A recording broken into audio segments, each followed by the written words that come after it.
38 साल पहले आपके दिमाग में क्या आया कि मॉडर्न स्कूल हमें तैयार करनी है, और उस समय में और आज के समय में कितना अंतर आ गया? हमारे जो टीचर्स है वो सिर्फ समझाने के लिए या फिर उस तरह नहीं पढ़ाते, हमें इतना अच्छे से हमें नॉलेज देते हैं। खुद टीचर हूँ, मुझे इतना ज़्यादा टाइम नहीं मिलता था। ये खुद अपनी मेहनत करती थी, इसे कभी कहना नहीं पड़ा भी तू पढ़ ले या ये कभी अपना टाइम वेस्ट नहीं। आप टीचर है, हाँ। मॉडर्न सीबीएसई को ही क्यों चुना? स्कूल तो बहुत से हैं, क्या खास लगा आपको? एक तो स्कूल का माहौल ही ऐसा था, हमेशा हर चीज उनको उनके मुताबिक ही प्रोवाइड की जाती थी। और मेरी बेटी पर मैंने एक दिन भी ऐसा प्रेशर नहीं देखा है। मेरी बेटी हमेशा खुश होकर आती थी। सीबीएसई नॉर्म्स के अकॉर्डिंग जितनी भी जो सिलेबस स्ट्रीम्स जो चलती हैं वो सारी हम लेके आ रहे हैं। फीस का शेड्यूल कैसा रहेगा? तो सीबीएसई का जो फीस का शेड्यूल है वो किस प्रकार रहेगा, वो डिटेल में बताएं एक बार। इंग्लिश मीडियम में जो काम होता है सीबीएसई बोर्ड का, उसमें बहुत ज़्यादा मेहनत करनी पड़ती है। दोस्तों, मैं हूं थरोदेसी पत्रकार किशोर कुमार और थे देख रहा हूं मीडिया 4x4। दोस्तों, अपनी भाषा छोड़ के थोड़ा हिंदी में आप चर्चा करांगा। चर्चा हिंदी में ए खातर है कि भाई थारे जी का लाडला लाडली है, बंग भविष्य को सवाल है। दोस्तों, आज मैं मौजूद हूं तारानगर की टॉप स्कूल मॉडर्न स्कूल के अंदर। जो एजुकेशन लाइन का जो स्तंभ है वो एक टिक खड़ा रखकर एक नया आयाम स्थापित करता आया है। दोस्तों, मॉडर्न स्कूल किसी परिचय का मोहताज नहीं, क्योंकि मॉडर्न स्कूल के जो संस्थापक है, जो प्रबंधक है, उनकी अथक मेहनत ने पूरे राजस्थान में अपना एक परचम लहराया है, अपनी पहचान बनाई है। दोस्तों, आज मौजूद इसलिए हूँ क्योंकि मॉडर्न स्कूल ने एक नया सिस्टम भी तैयार किया है। दोस्तों, सीबीएसई बोर्ड के लिए अब आपके लाडले लाडलों को अब कहीं दूर जाने की ज़रूरत नहीं पड़ेगी, क्योंकि सीबीएसई से संबंधित फाउंडेशन क्लासेज हो या 11वीं 12वीं की क्लासें हो, आपको तारानगर में ही उपलब्ध होंगी। पूरी जानकारी तो हम यहाँ साझा करेंगे, लेकिन दोस्तों 38 साल में क्या कुछ किया है इसके बारे में भी हम चर्चा करने की कोशिश करेंगे। दोस्तों, अब मौजूद हूँ मॉडर्न स्कूल के संस्थापक पोखर राम जी पूनिया के पास। दोस्तों, किसी परिचय के मोहताज नहीं, जिनको बच्चा बच्चा भी जानता है और हर अभिभावक भी जानता है। इनकी सरलता इतनी अलग है कि आज भी हर दिल अजीज है। अपने सरलता से ही आज एक नया कीर्तिमान 38 साल में स्थापित कर पाए हैं। दोस्तों, पूरी जानकारी पोखरराम जी से हम लेने की कोशिश करेंगे, जिन जानकारियों को आप पाना चाहते हैं। भाई, बहुत से संशय होते हैं। एक छोटे से बच्चे को, 12वीं तक के बच्चे को यदि स्कूल में भेजना हो तो उसके पीछे बड़े कारण होते हैं, बहुत से सवाल जवाब होते हैं। बच्चे को यूं ही नहीं भेजा जाता स्कूल के अंदर, भाई हर चीज़ देखी जाती है स्कूल की। तो मॉडर्न स्कूल ही खास क्यों रही 38 साल में, जो आज एक अलग पहचान रखती है? पोखरराम जी, अब जो नया सिस्टम आप लेकर आए हैं, मतलब उससे संबंधित हम जानकारी चाहते हैं, लोग भी जानना चाहते हैं, तो उसके बारे में बताएं कि सीबीएसई से मतलब इतने दिन तारानगर में ये चीज़ उपलब्ध नहीं थी, आज मौजूद है। इसके पीछे बड़ा आपका दिमाग क्या रहा, क्या कारण रहा? सीबीएसई का मेन कारण तो ये जो पूरे भारतवर्ष में उपलब्ध हो जाती है व्यवस्था, इसका मुख्य कारण तो ये रहा है। और बाकी जितना भी इसमें होता है वो ओरिजिनल होता है। राजस्थान बोर्ड से कहीं बेहतर इसका परिणाम निकलता है, जो बच्चे के हित में होता है। अच्छा। और ये मान के चलो आप, राजस्थान बोर्ड और सीबीएसई बोर्ड में काफ़ी अंतर है। सीबीएसई बोर्ड जो है वो बच्चे की तय तक पहुंचता है। बच्चे की सारी कौशल जो है वो इस पे पढ़ाई के क्षेत्र में। हाँ दोस्तों, पोखरराम जी पूनिया क्या क्या चीज़ संभाले, क्योंकि आज 38 साल का बड़ा एम्पायर इन्होंने खड़ा किया है। तो इसी एम्पायर में हाथ बटाने के लिए उन्होंने अपने एक मित्र को चुना, जिनका नाम है, फेमस है, खान साहब के नाम से। दोस्तों, इंग्लिश मीडियम का जो महकमा है यही संभालते हैं, और उनसे संबंधित जानकारियां भी हैं, हम इनसे लेने की कोशिश करेंगे। खान साहब, मीडिया 4x4 में आपका दिल की गहराइयों से स्वागत है। बहुत बहुत स्वागत है। खान साहब, ये बताइए कि आप पहले हिंदी मीडियम में पूनिया साहब का हाथ बटाते थे, उस टाइम मैनेजमेंट आप संभालते थे, आज इंग्लिश मीडियम में है, कितना फ़र्क है, कितना अंतर है, कितनी मेहनत है, ये भी लोग जानना चाहते हैं। देखो, हिंदी मीडियम से इंग्लिश मीडियम में काफ़ी अंतर है। जी जी। वहाँ जो इंग्लिश मीडियम में जो काम होता है सीबीएसई बोर्ड का, उसमें बहुत ज़्यादा मेहनत करनी पड़ती है। टाइम टाइम पर उनका क्या है कि टेस्ट प्रक्रिया करनी पड़ती है। तो हर तरीके से क्या है कि इनमें हिंदी मीडियम में और इंग्लिश मीडियम में बहुत सारा अंतर आता है। फर्क है, मतलब रात दिन का फर्क बिल्कुल है। फर्क आता है। अच्छा ये बताइए कि हिंदी मीडियम के बच्चे जैसे रेगुलर हम भी पढ़ के आए हैं, आप भी पढ़े होंगे, लेकिन इंग्लिश मीडियम के रेगुलेशन और रूल्स वो अलग हैं। भाई शुरुआत करें कि घर से बच्चा आप लेके जा रहे हैं बस के अंदर, तब से सिक्योरिटी स्टार्ट हो जाती है। मॉडर्न स्कूल के बारे में हमने सुना है कि भाई पूरी निगरानी के साथ बच्चा स्कूल तक पहुंचता है, उसके बाद का मैनेजमेंट आपका होता है। तो किस प्रकार आप बच्चे को मतलब डिटेन करते हैं, किस प्रकार भाई संतुष्ट हो अभिभावक कि हमारा बच्चा खान सर के अंडर में काम कर रहा है, पढ़ रहा है? देखो, जब बच्चा घर से स्टार्ट होता है, उस स्टार्टिंग से ही हमारे क्या है कि जो ड्राइवर वैन वाले होते हैं उनसे कंटिन्यू हम जुड़े रहते हैं, कांटेक्ट में रहते हैं। जब बच्चा के ग्राउंड में स्कूल ग्राउंड में पहुंच जाता है तो उनको क्या है कि प्रेयर के लिए लाइन से ले जाना, क्लासों में बैठाना और उनकी हर तरीके से क्या है कि अटेंडेंस लेके घर पर सूचना देना। तो अभिभावकों को क्या है कि जब बच्चे क्लास में बैठ जाते हैं तब उनको हम प्रतिदिन क्या है कि सूचना देते हैं कि आपका बच्चा टाइम पर पहुंच गया है। और हर तरीके से क्या है कि उनकी छुट्टी हो उसके बाद में भी इसी तरह से हम क्या है कि बच्चों को लाइन बना के वैन में बैठाना, गाड़ियों में बैठाना, हर तरीके से सुरक्षित। ड्राइवरों पर स्पेशल ध्यान रखते हैं, ड्राइवरों को बोलते हैं कि बच्चों का स्पेशल ध्यान रखना है उतरते चढ़ते टाइम, और हर तरीके से मतलब आप कंट्रोल रखते हैं। वहाँ कंट्रोल। मॉडर्न स्कूल के बारे में हमने ये भी सुना है कि जो बसें हैं, भाई मेन बात मैं बसों की इसलिए कर रहा हूँ क्योंकि आजकल हर घर में एक गाड़ी, एक वाहन मौजूद है। भीड़ भाड़ वाला एरिया हो गया तारानगर, तो इस करके हमने सुना है कि आपने निर्धारित कर रखा है कि इतनी स्पीड के बाद आप गाड़ी नहीं चला सकते, और साथ में आप उसी ड्राइवर को बोलते हैं कि बच्चा कब उतर रहा है, कैसे उतर रहा है। तो पूरी निगरानी के तहत आप वो काम करते हैं। देखो, इसके साथ हम मैनेजमेंट कमेटी एक लिस्ट तैयार करते हैं जिसमें प्रत्येक बस के अंदर टीचर उपलब्ध करवाते हैं। तो कोशिश ये करते हैं कि हमारे जो कैंप्स से जो जितने भी साधन निकलते हैं, और यहाँ हमारा हिंदी मीडियम कैंप्स आता है, 2 सिटी के अंदर से बसें निकलती है, तो उसमें हमारा स्टाफ साथ में रहता है। दोस्तों, पोखरराम जी पूनिया और खान सर के बाद अब जो मॉडर्न स्कूल के मैनेजिंग डायरेक्टर हैं उनसे मैं आपको मिलाने की कोशिश कर रहा हूं। इनसे हम पूरी जानकारी लेने की कोशिश करेंगे। देखिए, हर उस सवाल का जवाब आप तक मीडिया 4x4 के माध्यम से पहुंचाने की कोशिश कर रहा हूं।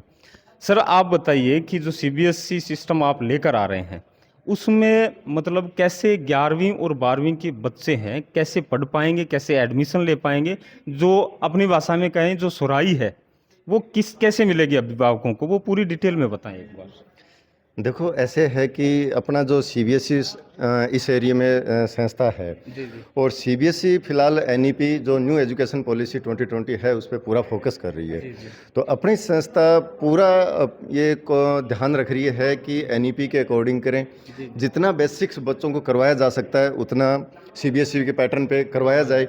और इसी तर्ज पे पिछले अपने अभी जो रिजल्ट आया है अपना 10th क्लास का, भी आप देख पा रहे हो, तो जिसमें अपने 95.20 के साथ अपने टॉपर थे, और 6 बच्चों ने 90+ का स्कोर करके 100% जो रिजल्ट दिया है, बहुत शानदार रिजल्ट आया है। और पीछे के जो 2-3 साल के जो रिजल्ट हैं वो भी अपने अच्छा रिजल्ट, और क्षेत्र में बहुत शानदार एक प्रोग्रेस और CBSE के नाम पे अच्छी ग्रोथ करी है।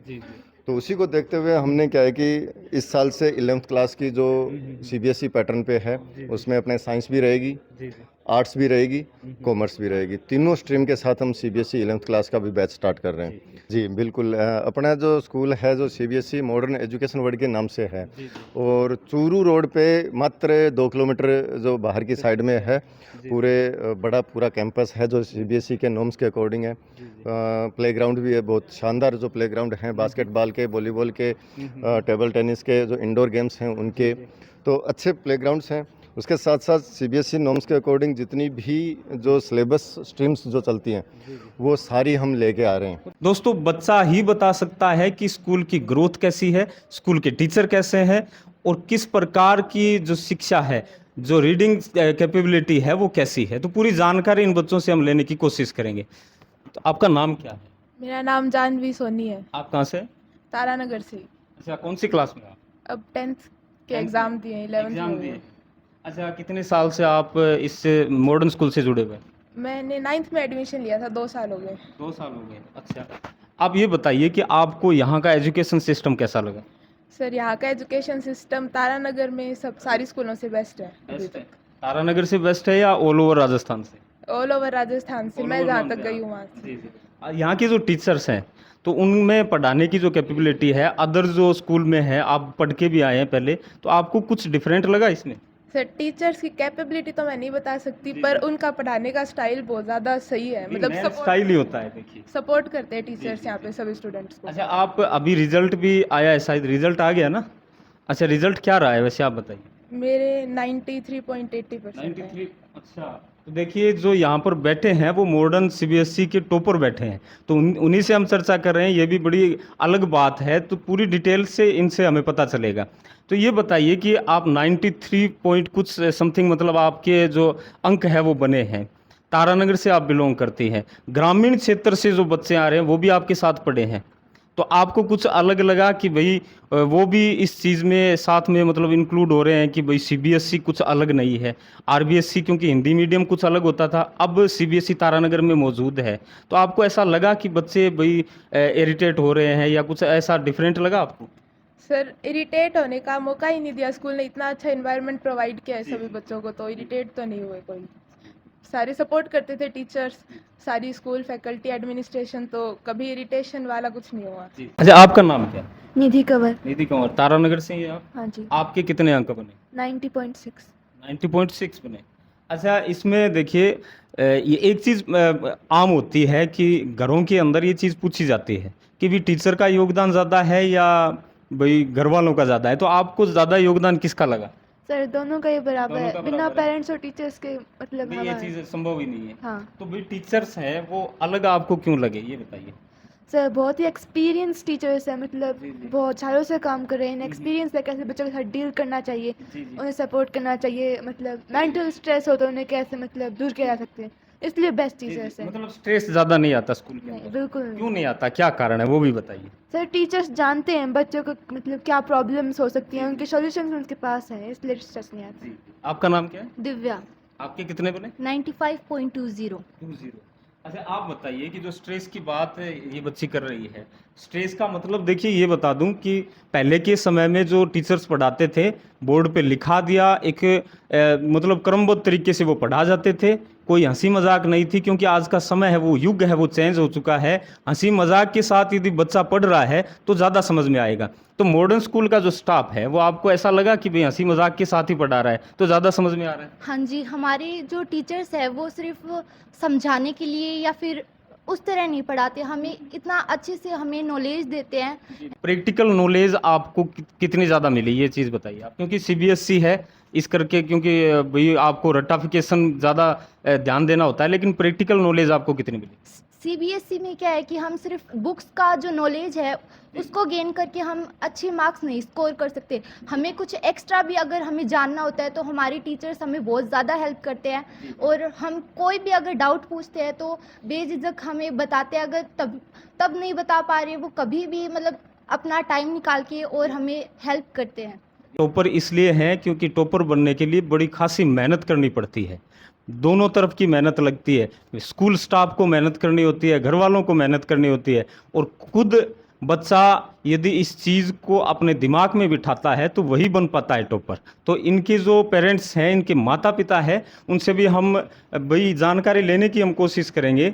एक बार इनसे निवेदन करूंगा, एक बार खड़े हो जाए और पूरी डिटेल में हम जानकारी लेने की कोशिश करेंगे। आपका नाम क्या है? सुनीता।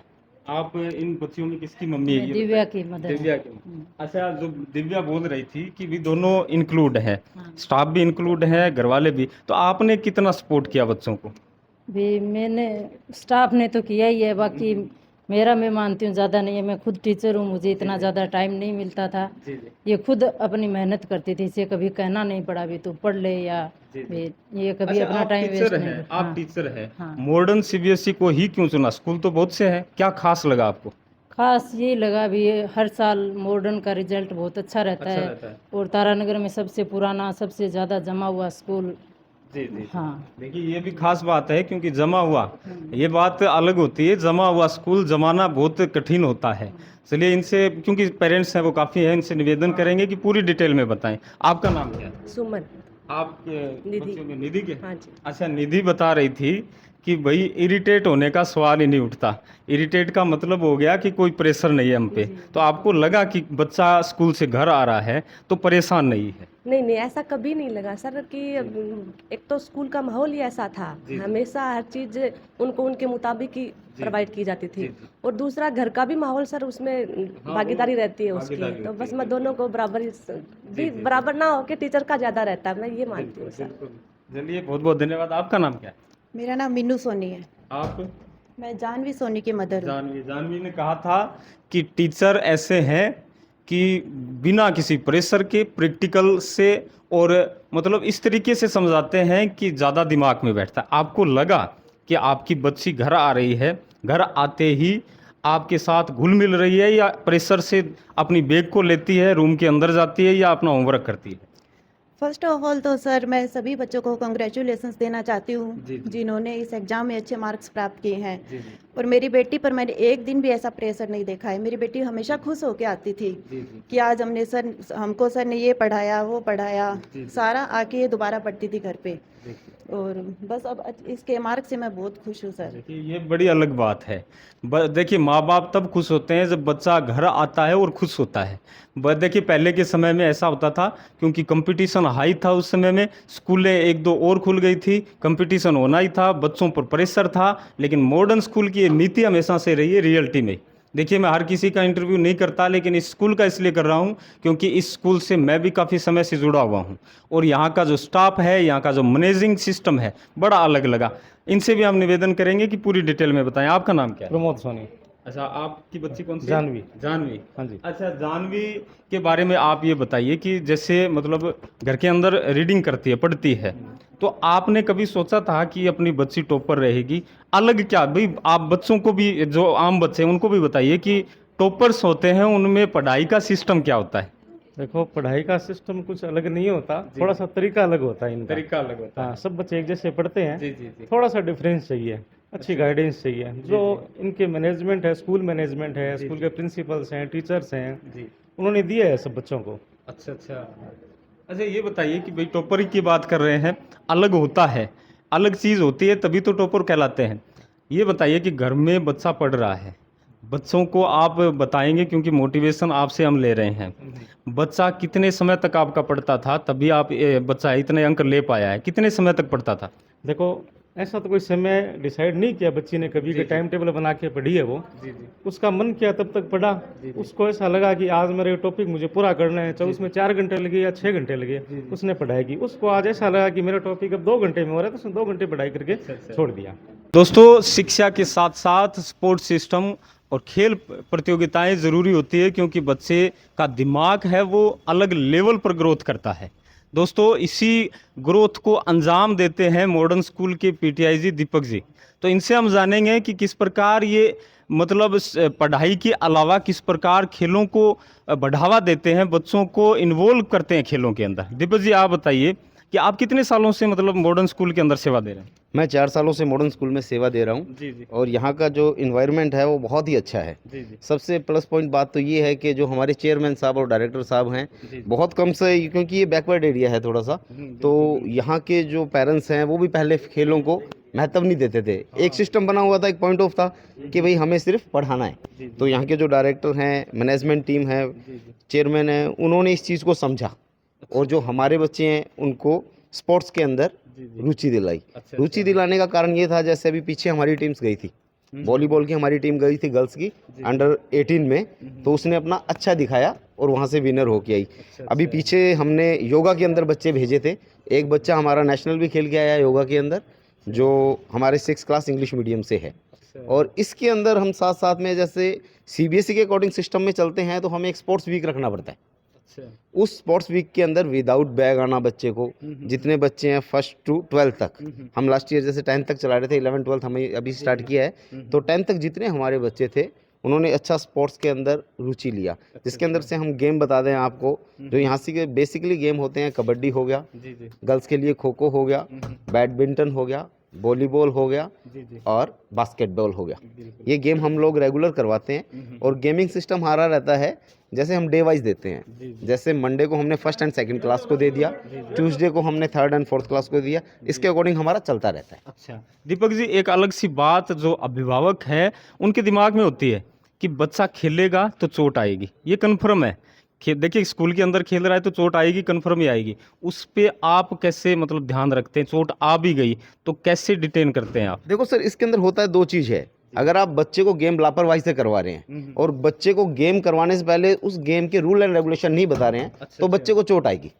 अगर जैसे आप बच्चे को कबड्डी खिला रहे हैं तो कबड्डी के कुछ रूल और रेगुलेशन होते हैं, कहाँ से पकड़ना है, कहाँ से उसको एंट्री करनी है, कहाँ से उसको एग्जिट करना है, कहाँ उसको रोकना है, वो चीज़ें आप बच्चों को समझाओगे कि बेटा आपको एंकल ऐसे पकड़ना है, हेड ऐसे पकड़ना है, हैंड ऐसे पकड़ना है, तो बच्चा उसी जगह पकड़ता है जहाँ चोट नहीं आती।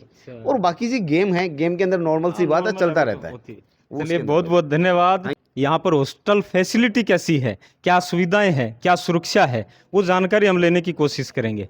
अच्छा आप बताइए रमेश जी कि आप हॉस्टल संभाल रहे हैं, गर्ल्स भी हैं बॉयज़ भी हैं, दोनों हॉस्टल आप अकेले संभाल रहे हैं, फैसिलिटीज़ क्या है पहले तो ये बताइए। सर स्कूल की तरफ से बॉयज़ और गर्ल्स हॉस्टल की व्यवस्था ही हमने कर रखी है, जो काफ़ी अनुशासित हैं। हमने अपने जो हॉस्टल के जो कैंपस हैं वो स्टूडेंट्स के लिए एकदम मोबाइल फ्री जोन बना रखे हैं। अच्छा। बच्चों को मोबाइल से दूर रख के उनको सिर्फ और सिर्फ पढ़ाई पे ध्यान दिलवाना, उनको अच्छा खाना प्रोवाइड करवाना, अच्छा माहौल, एक मतलब समूह में रह के एक बच्चा कैसे मतलब विकसित हो सकता है, इस बारे में हमारा फोकस रहता है। अच्छा, ज़्यादा फोकस आप इसी चीज़ पे करते हैं। चलिए खाने पीने की बात हो गई, खाना ज़रूरी है हॉस्टल के अंदर। देखिए अभिभावक भी जानना चाहते हैं कि खाना आप, क्योंकि घर पे नहीं मिले वैसा, लेकिन हॉस्टल के अंदर बढ़िया मिलना चाहिए। तो देखिए हमने सुना है, चर्चा भी सुनी है कि यहाँ की जो हॉस्टल हैं वो अलग हैं। अच्छा आप मुद्दामुखी बात करें तो हर माता पिता ये जानना चाहेगा कि हमारा बच्चा है वो कैसे सुरक्षित है हॉस्टल के अंदर। यदि बात बच्ची किया जाए, लड़की किया जाए तो देखिए बात गंभीर हो जाती है। तो ये मतलब लड़कियों की सुरक्षा आप किस प्रकार कर पाते हैं? लड़कियों की सुरक्षा के लिए सर हमारे गर्ल्स हॉस्टल में जैसे महिला वार्डन है, वही संभालते हैं। उनको हम सिर्फ मैनेज कैसे करना है वो गाइडेंस देते रहते हैं, बाकी संभालते वही हैं। वही उनसे मतलब पेरेंट्स से बात कराना, उनको जल्दी उठाना, खाना खिलाना, उनकी सुरक्षा के लिए महिलाएं वहाँ पे सुनिश्चित कर रखी हैं। अच्छा तीसरी आंख जैसे बोलते हैं सीसीटीवी, तो उनकी निगरानी भी रहती है? बिल्कुल बिल्कुल सर, वो अपने स्कूल कैंपस में भी, हॉस्टल कैंपस में भी, प्रत्येक कमरे में आपको सीसीटीवी निगरानी मिलेगी। अच्छा। हाँ। अच्छा किसी भी तरह की गड़बड़ हो जाए तो उसको कौन मैनेज करता है? सर पहली बात तो कोशिश ये रहती है कि मतलब गड़बड़ होनी नहीं देते हैं किसी प्रकार, हमने कभी सुना भी नहीं। जी। और फिर हो भी जाए तो भाई पेरेंट्स हैं, हम हैं, बैठे हैं, इस चीज़ को मतलब कर लेते हैं। जी बिल्कुल।